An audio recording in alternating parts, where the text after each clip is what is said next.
సమస్య రాష్ట్ర ప్రభుత్వం అంటే కేంద్ర ప్రభుత్వం అంటే మీరు ఏమంటారు? సమస్య క్రియేట్ చేసింది వాళ్ళు.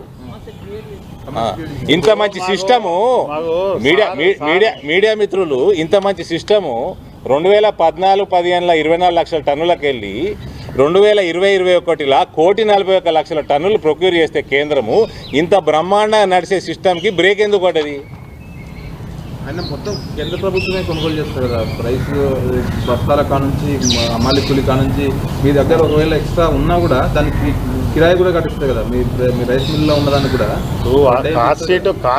కాస్ట్ షీట్ ప్రకారం కేంద్రం మేము రైస్ ఇచ్చిన తర్వాత కేంద్రం చెల్లిస్తుంది సార్. ఇప్పుడు మాకు రైతుల దగ్గర నుంచి ధాన్యం ఇచ్చిన తర్వాత మేము ఇమీడియట్గా రైస్ ఇస్తున్నాలి. గోడామ్స్ లేకనో లేకుంటే లోకల్లో కొద్దిగా ఇబ్బందులు అయిపోయో ప్రొక్యూర్మెంట్లో రైస్ స్పీడ్గా ఇవ్వలేక రాష్ట్ర బల్క్ నిల్వలుండి కొంత డిలే అవుతుంటుంది. ఈ డిలే అయిన దాంతో మా రైస్ మిల్లర్ల దగ్గర ధాన్యాలు ఉన్నాయి. మా దగ్గర 93 లక్షల టన్నుల ధాన్యం ఉంది.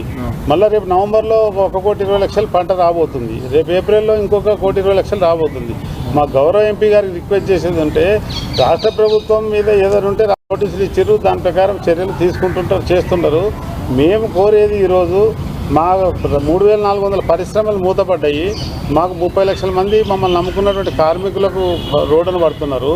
తర్వాత ఏంటంటే రేపు వచ్చే పంటలతోటి రైతులు ఇబ్బంది పడే పరిస్థితి ఉంది. కాబట్టి మా ఎంపీ గారితో ప్రధానమంత్రి గారి దృష్టికి తీసుకొచ్చి తెలంగాణలో ప్రొక్యూర్మెంట్ చేసి మేము తప్పు చేస్తే మా మీద చర్య తీసుకోండి. స్టేట్ గవర్నమెంట్ మీద ఏదంటే ఆల్రెడీ నోటీస్ ఇచ్చారు, వాళ్ళు జవాబు ఇచ్చుకుంటున్నారు. చర్యలు మీ మీద తీసుకుని మా పని కాదు, లా అండ్ ఆర్డర్ రాష్ట్ర ప్రభుత్వం పని. తీసుకున్నా కానీ ఇప్పుడు 63 రైస్ మిల్లులలో తప్పులు జరిగినట్టు తేలింది.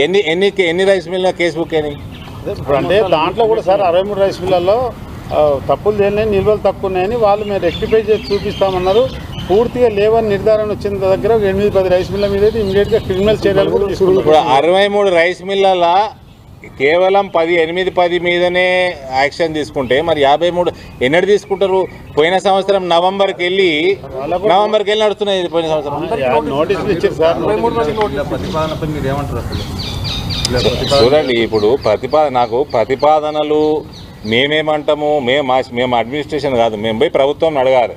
ప్రభుత్వం అడిగితే ప్రభుత్వం విషయ దగ్గర ఏమేమి అంశాలు ఉన్నాయో కూడా తెలియదు. మనకున్న నోటీస్ ప్రకారం, మనకున్న సమాచారం ప్రకారం ఒక 24 లక్షల టన్నులకు వెళ్ళి తెలంగాణలో 1,41 లక్షలు పెంచినాక ఇంత బ్రహ్మాండమైన సిస్టమ్ నడుస్తుంటే దీన్ని చెడగొట్టింది వాళ్ళు. దీన్ని ఓడి చెడగొట్టిండు రాష్ట్ర ప్రభుత్వం. నెగ్లిజెన్స్ ద్వారా చెడిపోయింది కదా. ఇప్పుడు వరి పెంచింది రాష్ట్ర ప్రభుత్వం, వ్యవసాయం పెంచలే. మళ్ళా తప్పు, మరి జాగ్రత్తగా వినాలి. వ్యవసాయం పెంచలే, వేరే పంటలు బంద్ చేసి వరి పెంచింది. వరి పెంచినప్పుడు వరికి ఇబ్బంది కలగకుండా స్మూత్గా నడిపేయాలి కదా.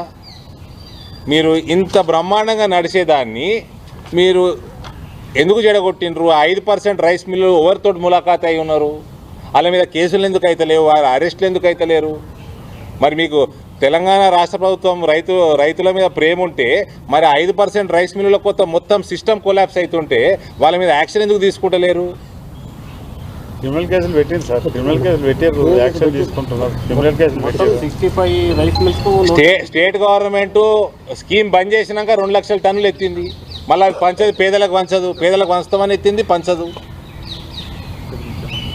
మరి ఈ సిస్టమ్ అంతా సెట్ చేయకుండా దేశంలో ఒక రాష్ట్రం ఇష్టం ఉన్నట్టు చేస్తుంది, మిగిలిన 30 రాష్ట్రాలు 27 రాష్ట్రాలు సక్రమంగా నడవాలి, తెలంగాణ మాత్రం సక్రమంగా నడవకుంటే ఎట్లా అన్నా? ఇంత మేలు చేసినాక మోదీ ప్రభుత్వం తెలంగాణ రాష్ట్ర వరి రైతులకి మళ్ళీ ఏంది తమాషాలు ఏంది? మీరు అడిగే రిక్వెస్ట్ మేము ప్రభుత్వం దగ్గర తీసుకుపోతాం, గట్టిగా చెప్తాం కూడా, అది ఓకే. కానీ ఇట్లా సిస్టమ్స్ని ఖరాబ్ చేస్తే ఎట్లా అంటున్నా? సిస్టాలు కరెక్ట్ ఉండాలి సార్. కానీ ఏంటంటే ప్రొక్యూర్మెంట్ నడుచుకుంటూ కొద్దిగా దాని మీద చేస్తున్నారు సార్. ప్రొక్యూర్మెంట్ అంటే ఇంట్లో నాకు తెలిసి మీకు ఇచ్చిన ఫైనల్ నోటీసు 7 జూన్ నాడు, అది 2వ 3వ నోటీసు. ఆ ఫస్ట్ నోటీసులకి దానికి రిప్లై లేదు, దాని మీద యాక్షన్ లేదు. ఫైనల్గా ప్రొక్యూర్మెంట్ బంద్ చేస్తే ఇప్పుడు ఇట్లా చేస్తున్నారు. మళ్ళీ ఇప్పుడు రైతులకు వచ్చిన ఇబ్బంది ఏం లేదు ఈ పంటకి. మళ్ళీ నెక్స్ట్ రైతులకు పంట వచ్చే టైంకి ఏం చేయాలనో ప్రభుత్వాలు అన్నీ ఆలోచన చేస్తే ఎట్లా చేస్తారు? ఇప్పుడు పొద్దున ప్యాడీ ఇప్పుడు ఇంత ఖరాబ్ అయిన తర్వాత ఆ లిస్ట్ మేమంటే మీ దగ్గర పెట్టుకోండి, మేము తెచ్చుకోము. మేము ముందు అడ్వాన్స్ రైస్ ఇస్తాం, తెచ్చుకుంటాం. అప్పుడు రైతుకు ఇబ్బంది అవుతుంది. ఏది మేము ఇంత కోట్ల రూపాయలు నష్టమవుతుంది. నష్టమైనప్పుడు మునిగిపోతుంది మేము రేపు రోజున తీర్చుకోలేము కదా, ఇక మళ్ళీ భయపడతాం కదా, ఖరాబ్ అయితే మా మీదనే పడుతుంది. కాబట్టి మేము ఓకే, అది నెక్స్ట్ పంట 3 నెలల తర్వాత ముచ్చట. ధాన్యం కూడా ఇట్లా ఇప్పుడు అవునండి, ఇంత మంచి సిస్టమ్ నడిపిన వాళ్ళకి మరి ఎందుకు చెడగొడుతుర్రు? చెడగొట్టే బాధ్యత లేదు అంటున్నా. అది ఎప్పుడు అది చెప్తలేదు ఎందుకు? చెడగొట్టిన బాధ్యత వాళ్ళది. మీ ప్రాబ్లం మేము తీసుకుపోతాం. సారిగా మీరు పెద్దలు, కేంద్ర ప్రభుత్వం, రాష్ట్ర ప్రభుత్వం, మీరు పెద్దలు, మేమెంత చీమలము. అంటే మీరు కూడా 3000 చిల్లర రైస్ మిల్లు అన్ని ఆ 63 రైస్ మిల్లది దందా బంద్ చేపియాలి, పెట్టియాలి. మీరందరూ కలిసి రాష్ట్ర ప్రభుత్వానికి నెక్స్ట్ టైం నుంచి ఇటువంటి లంగ పనులు చేయొద్దు, మీరు స్కీమ్ బంద్ చేసినాక లక్షల టన్నులు తెచ్చుకొని పంచకుండా ఉంచుకోవద్దు అని సలహాలు ఇవ్వండి రాష్ట్ర ప్రభుత్వానికి. బ్యాంక్ గ్యారెంటీ తోటే సరికి ఇవ్వమంటున్నాం సార్. ఇవ్వాలి కదా. ఇప్పుడు వాళ్ళకి రైతు మీదనే ప్రేమ, మీకు రైతు మీదనే ప్రేమ, మాకు రైతు మీదనే ప్రేమ. మరి మా ఇండస్ట్రీ నడుస్తుంది. ఆగంబట్టి మేము అందరూ ఆగం పట్టించినోడు రాష్ట్ర ప్రభుత్వం. మీరన్నా గాలిలో పెట్టండి. ఇప్పుడు 100 రూపాయలు 700 రూపాయలు పెంచిండ్రు. మీ దందా ఎవరు పెంచిర్రండి? ఎవరు పెంచిర్రు? కేంద్ర ప్రభుత్వం పెంచింది. మరి రాష్ట్ర ప్రభుత్వం కొనుగోలు చేస్తుంది, కేంద్ర మళ్ళా రాష్ట్ర ప్రభుత్వం ఎట్లా కొనుగోలు చేస్తుంది? మీరు చెప్తేనే సార్. మేము పైసలు ఇస్తే కొనుగోలు చేస్తుంది. మరి రాష్ట్ర ప్రభుత్వం FCA కొనుగోలు చేస్తున్నది, రాష్ట్రం C&F చేస్తున్నది. మరి మళ్ళీ రాష్ట్ర ప్రభుత్వం కొనుగోలు చేస్తారు. అదే మీ రైస్ మిల్లర్లు కూడా భాష మార్చాలన్న. మరి మేము అట్లట్లేము సార్. ఎందుకంటే మీ 2 గవర్నమెంట్లు 2 చేతులు సపోర్ట్లు కొడితేనే వ్యవస్థ నడుస్తుంది సార్. కేంద్రం లేనిది ప్రొక్యూర్మెంట్ జరగదు. మీరు ఎట్లా నడిచి ఇంత పెద్దగా ఎట్లయింది? మీరు సహకారంతో నడిచింది సార్. తెలంగాణ మీద కేంద్ర ప్రభుత్వం ఉన్న ప్రేమతోటి ఇంత పెద్దగా అయింది. లేవండి సార్. 2014 కన్నా ముందు ధాన్యం మేము కొనుగోలు చేస్తుంటే FCI బియ్యం తీసుకుంటుంది. 14 కంటే ముందు ముచ్చట సార్ కొంత మా ఇండస్ట్రీ నడుస్తుంది సార్. అది అన్ని సలహాలు సంప్రదింపులు అన్ని తర్వాత ఏం తేలుతుంది. కానీ ఇప్పుడు ఉన్న పంచాయతీ ఈ రాష్ట్ర ప్రభుత్వం పంచాయతీ చేయబట్టి ఇంత పెద్ద పంచాయతీ. సార్ మా మిల్లులు నడిపారు, మీరు ఏమన్నా చూసుకోవాలి. మీ రిక్వెస్ట్ నేను మంత్రి గారితో మాట్లాడతా, నేను ప్రధానమంత్రి గారికి ఫార్వర్డ్ చేస్తా. తప్పకుండా అతి త్వరలో రైతుల కోసం, మీ అందరి కోసం ఏం చేయగలుగుతారో ఫాస్ట్గా చేయమని కూడా రిక్వెస్ట్ పెడతా. కానీ ఇట్లా దేశం అంతా ఇంత పెద్ద సిస్టమ్ నడుస్తుంటే ఈ తెలంగాణోడు రాష్ట్రాన్ని మొత్తం ఆ సిస్టమ్ ఆగం పట్టిస్తే ఎట్లా? తప్పు కదా. అది నేను అనేది సార్. ఏదైనా ఫైనల్గా మాకైతే మేము ఢిల్లీ నుంచి హైదరాబాద్ పోయేలోపు ఆదేశాలు ఇప్పియండి సార్. ప్రొక్యూర్మెంట్ స్టార్ట్ చేయండి మీకు. ఎందుకంటే మా ఇండస్ట్రీ తరఫున మేము కోరుకుంటున్నాం. ఫైనల్గా ఎందుకంటే మిల్లు. సరే మోహన్ రెడ్డి గారు, సార్ ఇప్పుడు రాష్ట్ర రైస్ మిల్లర్ అసోసియేషన్ ఢిల్లీకి రావడం జరిగింది. నన్ను రిక్వెస్ట్ చేస్తే నేను కలవడం జరిగింది. మీ అందరి ముందరనే మీటింగ్ జరిగింది. తర్వాత పెద్దలందరూ కిషన్ రెడ్డి గారిని, బండి సంజయ్ గారిని కూడా కలవబోతా ఉన్నారు. వీళ్ళ రిక్వెస్ట్ ప్రొక్యూర్మెంట్ కేంద్రం మళ్ళా FCI మొదలుపెట్టడానికి నేను తప్పకుండా సిఫార్సు చేస్తాను. నేను ప్రెషర్ కూడా నా సైడ్ నుంచి, ఎందుకంటే నా నియోజకవర్గంలో కూడా వరి బాగా పెరుగుతుంది.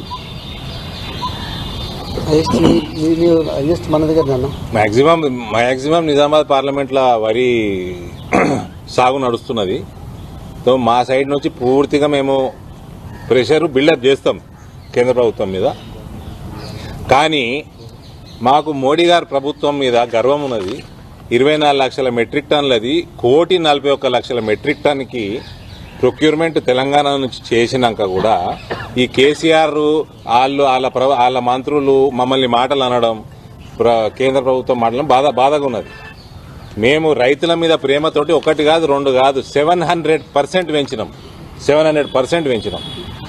అంటే దీన్ని బట్టి అంచనా వేసుకొని ఎన్ని లక్షల కోట్లు మనం తెలంగాణ మీద, వరి రైతుల మీద మనం కేంద్రం పెడుతున్నది. ఇంత మంచి సిస్టమ్ నడుస్తుంటే గత 8 సంవత్సరాల నుంచి ఒక 5% మిల్లర్ల లంగదందాలు చేయబట్టి 95% మిల్లర్లు ఇవాళ ఇబ్బందులు ఉన్నారు. ఆ 5% మిల్లర్లు ఏం ములాఖాత్ అయి ఉన్నది రాష్ట్ర ప్రభుత్వంలో? వాళ్ళ మీద యాక్షన్ ఎందుకు తీసుకుంటలేరు? ఇంత సిస్టమ్ మొత్తం కొలాప్స్ అయ్యే వరకు ఎందుకు యాక్షన్ తీసుకోలేదు? ఎవరికి ఎంత పర్సెంటేజ్ ఉన్నది? ఇట్లా ఎట్లా నడుస్తుంది? ఇట్లా అయితే సిస్టమ్ దేశం అంతా నడవాలి. తెలంగాణ చేయబట్టి దేశం ఆగం కారాదు కదా, ఎఫ్సీఐ మొత్తం ఆగం కారాదు కదా. లక్షల కోట్ల దంద ఇది. మళ్ళా 2 లక్షల టన్నులు తీసుకొచ్చుకున్నాడు పేదలకు వంచనీకే. నరేంద్ర మోడీ గారి స్కీము గరీబ్ కళ్యాణ్ అన్న యోజన స్కీమ్ కింద అవి వంచలేదు. ఇప్పుడు మిల్లర్లు అందరూ ఒప్పుకుంటున్నారు, మాకు దశాబ్దాలుగా మా దంద నడుస్తున్నది అంటే కేంద్ర ప్రభుత్వం వల్లనే మీ ముందరనే ఒప్పుకున్నారు. కేవలం రాష్ట్రం చేసేది ఈ చేతితోటి తీసుకుంటున్నది, ఈ చేతికి అప్పచెప్తున్నది. పైసలు కేంద్రంకి వెళ్ళి తీసుకుంటున్నది, రైతులకు ఇస్తున్నది. ఈ పని చేసినందుకు కూడా రాష్ట్రానికి కమిషన్ వస్తున్నది. గోన సంచుల పైసలు కేంద్రంవే, హమాలి పైసలు కేంద్రంవే, ట్రాన్స్పోర్ట్ పైసలు కేంద్రంవే, మిల్లింగ్ పైసలు కేంద్రంవే. ఫైనల్ గా బ్యాంకుకి వెళ్ళి లోన్ తెచ్చుకున్న దాని మీద ఇంట్రెస్ట్ కూడా 3 నెలల ఇంట్రెస్ట్ కూడా కేంద్రమే ఇస్తున్నది. ఇక ఈ చేతికి వెళ్ళి తీసుకొని ఈ చేతికి ఇయనీకి మధ్యలో లంగదందాలు చేస్తేటనండి నాకు అర్థం కాదు. ఇదేం కుటుంబ వ్యవస్థ, ఇదేం కుటుంబ పాలన, ఇదేమి అవినీతి పాలన? ఈ రైస్ మిల్లర్లందరికీ బాధలేంది? మళ్ళీ ఇలా ఏదో పెద్ద కోటు సంపాదించే దంద కూడా కాదు మీకు. హ్యాండ్ టు మౌత్ ఇదంతా జస్ట్ కాస్ట్ టు కాస్ట్ నడిచే దంద ఇది. వీళ్ళందరినీ ఇలా ఇబ్బంది పెట్టి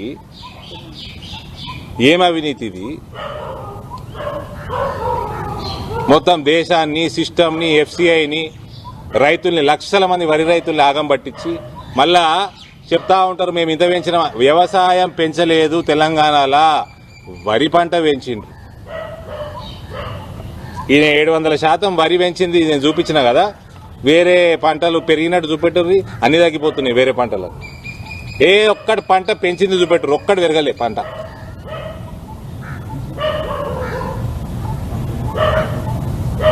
పసుపు ఎగుమతులు కూడా మేము చేయబట్టి పెరిగినాయి. చెరుకు పడిపోయింది, పసుపు పంట విస్తీర్ణత పడిపోయింది, మిర్చి విస్తీర్ణత పడిపోయింది. పప్పులు, ఉప్పులు, మన కూరగాయలని బంద్ అయ్యారు. అందరు వరికి వచ్చిర్రు, చెరుకు వాళ్ళు వరికి వచ్చిర్రు, పసుపు వాళ్ళు వరికి వస్తున్నారు, మిర్చి వాళ్ళు వరికి వస్తున్నారు. వ్యవసాయం పెరుగుతలేదండి, వరి పెరుగుతున్నది.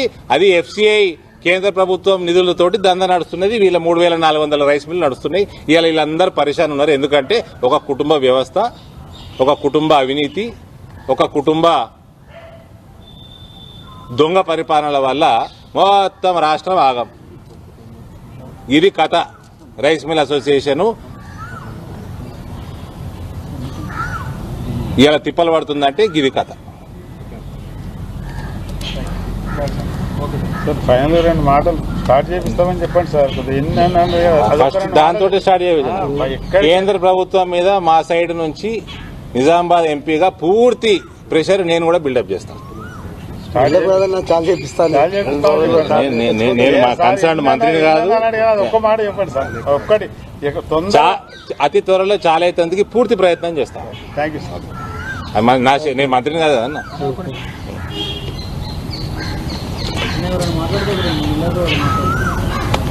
మాది రిక్వెస్ట్ సార్ చెప్పింది.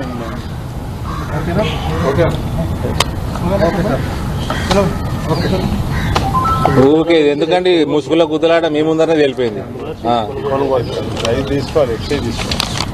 హాయ్ ఫ్రెండ్స్, మా టుడే టుమారో యూట్యూబ్ ఛానల్ చూస్తున్నందుకు చాలా థ్యాంక్స్. మరిన్ని లేటెస్ట్ వీడియోస్ కోసం వెంటనే సబ్స్క్రైబ్ చేయండి. అలాగే ఈ బెల్ ని కూడా రింగ్ చేసేయండి. మా నోటిఫికేషన్స్ అన్ని మీ మొబైల్లో వస్తాయి. అలాగే మా వీడియోస్ మీకు నచ్చితే లైక్ చేయండి, షేర్ చేయండి, నచ్చకపోతే కామెంట్ చేయండి.